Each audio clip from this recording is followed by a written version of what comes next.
Missing You But You Were Searching All Along by Beckita, VivienneBlue. Chapter 3. Things Fall Apart. You Weren't There. 4 months, 2 weeks and 6 days ago. Queens, New York City. It was almost sunrise by the time Peter arrived at his old building. He ducked into the alley and used the fire escape to climb his way to the top floor, then carefully scaling the side of the building to the roof. Once there, he made his way towards the alcove where he had stowed his suits. He reached behind the pipes, moving his hand to feel as much as he could. He felt his heart pounding so fast it felt like it was in his throat. They weren't there. They weren't there. "You hacked my multi-million-dollar suit." The memory hit him like a pile of bricks. If Mr. Stark had been livid that Peter had hacked his suit, how much angrier would he be that the suits were now gone? That someone had discovered and stolen not one, but 2 multi-million-dollar pieces of Stark proprietary technology. He stumbled his way down the emergency exit and down the stairs, not caring whether anyone noticed the out-of-place teen or not. He didn't trust himself to attempt any other form of exit. His breath was short. His lungs were burning. Once outside, he staggered into the alley between buildings, to a corner not visible from the road, and sank to the ground next to the dumpster. He pulled his knees up and wrapped arms around them, burying his face, and let himself cry. He was completely alone now.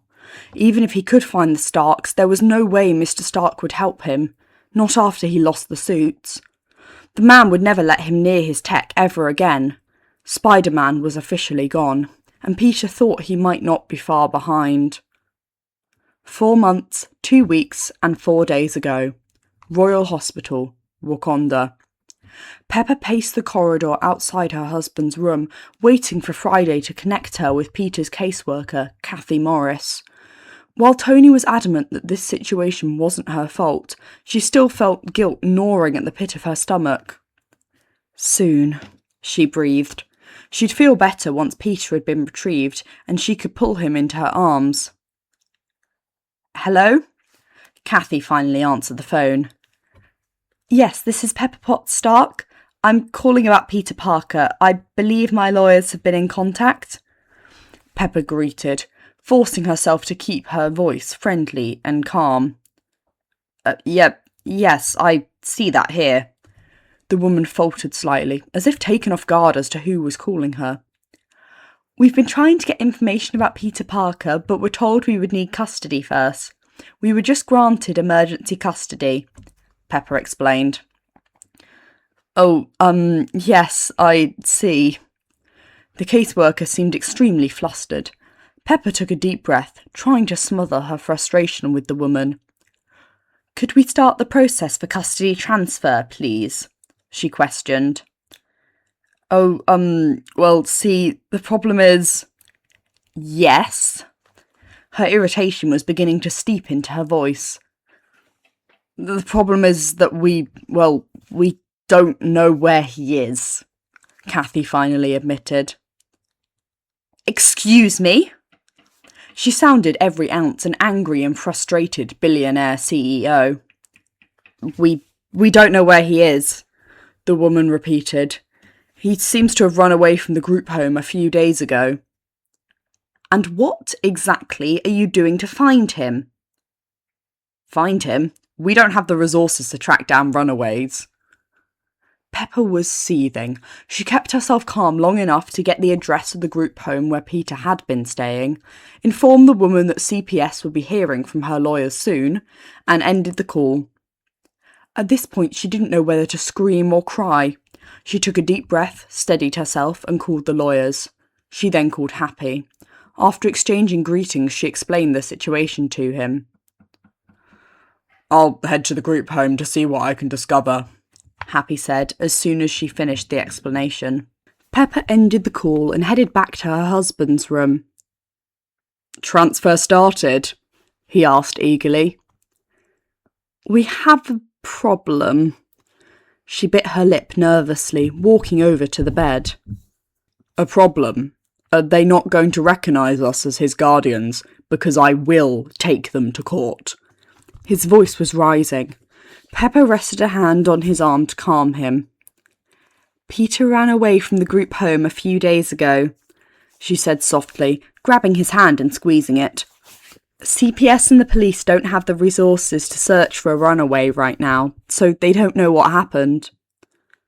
"Oh, kid," Tony whispered, tears filling his eyes, his heart breaking for the teen. "He must think he's so alone right now." "We'll find him," his wife breathed. "We'll do whatever it takes to find him." She slipped onto the bed next to him, on the side with his arm, leaning against him as he wrapped an arm around her. She clung to his arm with both of hers. They sat like that for a while, holding each other for minutes, for over an hour, until Pepper's phone buzzed. She picked it up and, noting it was Happy, answered immediately, putting it on speaker so Tony could be part of the conversation. "What did you find out?" she asked. "He told them that you should be the ones to get custody and that CPS needed to contact you," Happy spluttered. "What?" Tony thundered, almost springing from his bed, looking as if he were seconds from calling a suit and flying back to New York. "Evidently they kept teasing him about saying he knew you. It got pretty bad. He left not long after." Happy was seething. He added in a calmer tone, "They do seem to feel really bad about not believing him now." "That hardly helps us find him," Pepper snapped, anxiously running her fingers through her hair. "No, it doesn't," Happy agreed. "I'll check surveillance in the area and see if I can find him. I'll also check back around his aunt's to see if he went for the suits." "And they aren't there!" Pepper cried, horrified. Tony squeezed her, rubbing his hand up and down her arm. "Pep, we couldn't have left them there indefinitely," he whispered. "We didn't take them until we thought he was someplace safe. You made the right call." "But he's alone," she whispered, tears flowing down her cheeks and her voice racked with guilt. Tony closed his eyes, pulling her close. Her guilt was killing him. He cleared his throat and said, "Just do whatever you need to do, Hap. But please, just find my kid." "I'll do my best, boss," Happy replied before he ended the call and set out to find Peter Parker. If only there was a Peter Parker for him to find. 4 months, 1 week ago. Queens, New York City. Peter frowned, staring at the "Help Wanted" sign in the window of the small computer repair shop. He'd been trying to find a job since he left the group home, but most places were either oversaturated with application or were hesitant to hire someone who was dusted due to the lack of documentation and questionable legal status. Peter had found someone who could make him a fairly convincing fake ID, but it was pricey. He needed a job to afford the ID, and the ID to get a job. But it couldn't hurt to try here, could it? He closed his eyes and gathered his nerves, breathed deeply and pushed open the door to the shop. He squinted as his eyes adjusted to the dimly lit room, cluttered with computer parts. "Hi, hello?" He stuttered as the gruff-looking shop owner stared at him. The man's stained wife beater was a stark contrast to the cool, crisp air of the early fall air. His appearance was unshaven and unkempt, and it took all of Peter's practice in managing his heightened senses not to react to the stench of his body odour.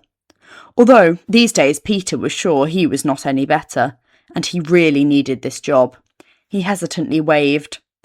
The man looked him up and down. "Dropping off or picking up?" "Huh?" Peter said dumbly, his mind racing, trying to interpret the man's words. The man sighed impatiently. "Are you dropping something off for repairs or picking something up? If that's the case, I'll need your ticket." "Oh, neither," the teen quickly said. I saw the Help Wanted sign. I'm good with computers and fixing stuff." The man gave him an assessing look before pointing to a work table in the corner. "Okay, show me what you've got." Peter shot him a grin and hurried to the table, sitting down and getting to work. He tried to work as quickly and efficiently as he could without making mistakes. It took him a while, but once he finished, he stepped back for the man to check it. "Good work," the shop owner told him. "You're hired." He trailed off, looking at Peter expectantly. "Ben," Peter supplied. "Ben Fitzpatrick." "I'm Doug. I'll pay you cash. Can you start today?" Peter nodded, relieved to be able to check a job off his list. Unfortunately, he wouldn't be getting paid until the end of the week, which meant it would be at least another week or two before he would be able to move out of the rundown hostel where he had managed to find a bed. But he had enough from the odds and ends of jobs that he had taken on here and there since he left the group that he would survive there. "Thanks," he said, sitting back down and getting to work on the next project. At the end of the day, he thanked Doug again for the job and headed to the hostel. He shivered as he stepped foot in the cool air. He zipped his hoodie as far as it would go, shoving his hands in his pockets.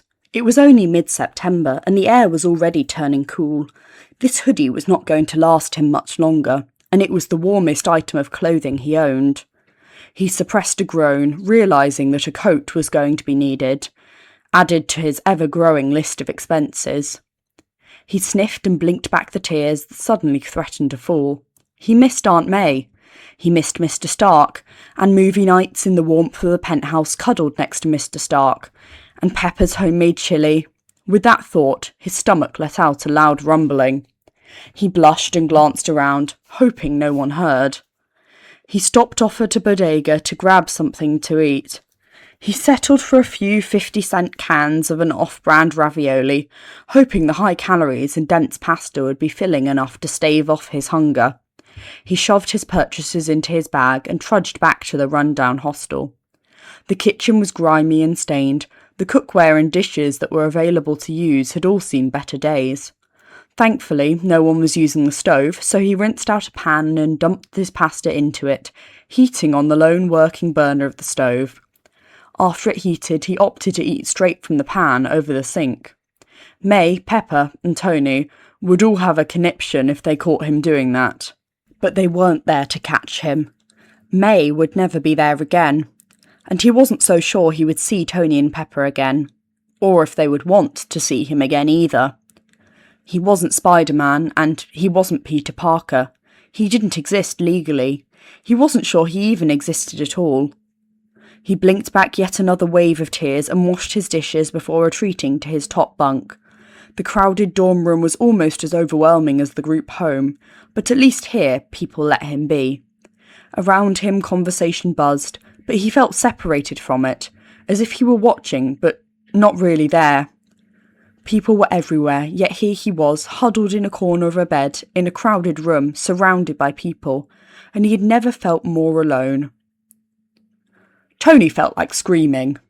While he had been accused of dramatics in the past, he wasn't typically prone to screaming.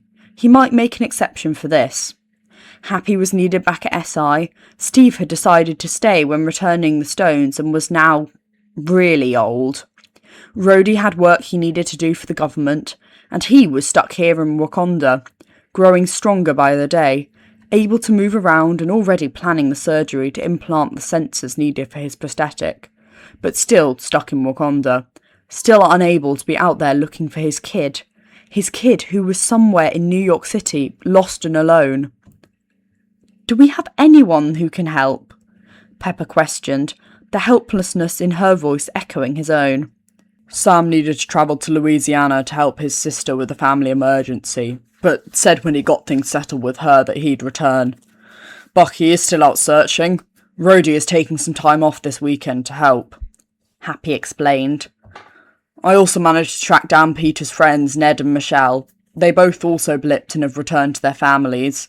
Neither has heard from Peter, but promised to call me if they did." "Thanks for keeping us updated, Happy," Tony replied. After they ended the call, he pulled Pepper in for a hug. "We'll find him, Pep. We'll find him." At this point, he wasn't sure if he was saying it to reassure her or himself. "We'll find him," she repeated, her body relaxing against his. After a minute, he took a deep breath and pulled away, looking into her eyes and using his hand to brush the hair out of her face. What do you say you go track down Mama Rhodes and Morgana? I'm going to call Cap to check in with him, he said gently. He just moved into a new assisted living facility, didn't he? Pepper questioned. At Tony's nod, she added, Tell him I said hello, and that we'll be by to visit as soon as we return to New York. She left to get their daughter, and he hoped to God that soon she would be able to leave to get their son. 3 months, 3 weeks ago. Queens, New York City. Rent is due at the beginning of the week. No exceptions, no delays, the building manager informed Peter in a monotone. He unlocked the door to the studio unit and stepped aside for Peter to enter. Peter handed the man the cash for the room. The building manager counted it to ensure it was the correct amount, handed Peter the key, and left him alone in the room. Peter dropped his backpack by the kitchen cabinets and closed the door. The unit was small. The kitchen consisted of a sink, a small counter space, and a couple of cabinets. There was a rickety table and chair by the window, and a dresser and bed in the corner. A minuscule bathroom with a shower and toilet that had both seen better days was just off the kitchen area. He walked over to the sole window and glanced out. It overlooked an alley and would have been a great place for Spider-Man to enter or exit. If only Spider-Man still existed. If you're nothing without the suit, then you shouldn't have it. Tony's voice thundered through his mind. Mr. Stark was right back then. Without his suit, Spider-Man didn't exist.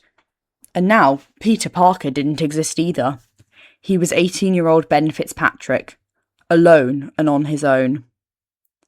3 months, 2 weeks and 3 days ago, Stark Industries headquarters, Manhattan, New York City. Happy's first stop of the morning was the coffee kiosk in the lobby. He'd left his deputy head of security in charge since Pepper had rushed off to join the battle at the compound, first to watch Morgan and then to search for Peter. And even though they were still searching for the kid, he needed to get back to work. Extra large today, please, he told the barista, swiping his Stark ID badge. Of course, Mr. Hogan, the barista said, beginning his usual order in the unusual size. Welcome back. As soon as the coffee was ready, he headed towards the corridor to the security offices. Hello, Isabel. He greeted the administrative assistant for the security department as he entered the offices. Could you please let Carl know I'm here and ready for the briefing? Of course, Mr. Hogan, she said as she reached for the phone to call his deputy head. He heard her talking to him as he entered his office, leaving the door so Kyle would know to enter. A few minutes later, his deputy head popped inside the office. Welcome back, Harold. No matter how many times he told the man, he was more than fine with being called Happy. Kyle still insisted on calling him by his given name. He was a stickler for rules, protocol and procedures, which made him an excellent deputy head of security, but not the most amiable of people. We also had a record number of prank calls from both hospital and Link NYC kiosks, one of the security staff informed him. We've blocked any further calls from Link NYC for the time being. Happy frowned. That's unusual. Can you show me the reports? The call records and transcripts were pulled up. Happy's blood ran cold as he read them. Neither of the bosses were going to be happy about this. See why we blocked these calls? Definitely a persistent pranker. Jocasta, why were these calls not pushed through per the Peter priority protocol? Happy demanded, shooting a pointless glare at the ceiling. I have no record of this protocol, Jocasta replied. Shit, Happy muttered. The Peter priority protocol, which made any call pertaining to Peter be pushed through to Pepper, Tony, Rhodey, or him, and automatically cancelled or rescheduled meetings if Peter needed something, was one that had been created while Friday ran headquarters. After Tony and Pepper had moved to the lake house, Jocasta had been installed as the primary AI used around SI. Friday was only installed in the Stark's offices and Tony's workshop. Because this happened during the blip, no one would have thought of installing the protocol. Why would they need to prioritise a child who was no longer there? Unblock Link NYC immediately, Happy instructed, an edge in his voice. And if Peter Parker calls again, forward his call to Tony Stark immediately. If he does not pick up, you are to forward it to Pepper or myself in that order. Do you understand? I want that written into procedure so it is flagged for any phone call from him. Jocasta will also be monitoring and pushing through calls as necessary. But if I hear anyone has hung up on him again, their days as a Stark Industry employee will be severely limited. The room was dead silent at the fury in the head of security's tone. The occupants of the room all nodded. Both Kyle and the head of assured him that they would alert both the security, and ensuring they understood, Happy left the room and headed to his office. He needed privacy for the call he was not looking forward to making. Once there, he pulled up the call history again. He took a deep breath and had Jocasta, the headquarters AI, make the call. Happy? Tony's voice came relatively quickly. Hey, boss, he said, trying to keep his voice steady. Is Pepper there? We're both here, he answered. Do you have any news on Peter? I do, but you aren't going to like it. The silence on the other end of the phone was telling. Happy swallowed down his dread and continued. He called here, the day after the battle at the compound, from May's hospital room. No! Pepper's voice was a choked sob. Tony still did not speak, and the head of security found himself grateful that this was not a video call, and his bosses were on another continent. Unfortunately, there's more. We've had a total of 17 calls from Peter before Link NYC kiosks were blocked. Each and every time he called requesting to be transferred to Pepper or leave a message, and he was met with skepticism or was mocked, and every single time they hung up on him. Tony finally spoke. This absolutely never happens again. The protocol is already set up, boss, Happy affirmed. What kiosks did he use anyway, Happy? To trace him from those? Pepper questioned. They all seem to be ones near the group home. I think they're all a dead end. Thanks anyway, Happy, Pepper answered. He told them goodbye and ended the call, horrified and sick over the news that he had delivered. If Peter had called from May's room, that meant that he had reached out to them for help when he knew he was losing May, knew that he was going to be alone. And he was scoffed at and ignored. Happy couldn't imagine how desperate and devastated the boy must have been. Tony stared at the phone in his hands, eyes glazing over as he tried to focus on what Happy was saying. Hung up on? His kid had called trying to reach him, only to be hung up on. Anger surged through him. His gaze flickered over to his wife, his heart broken at the grief-stricken look on her face. Tears were streaming down her face. He reached out and tugged her over, wrapping his arm around her.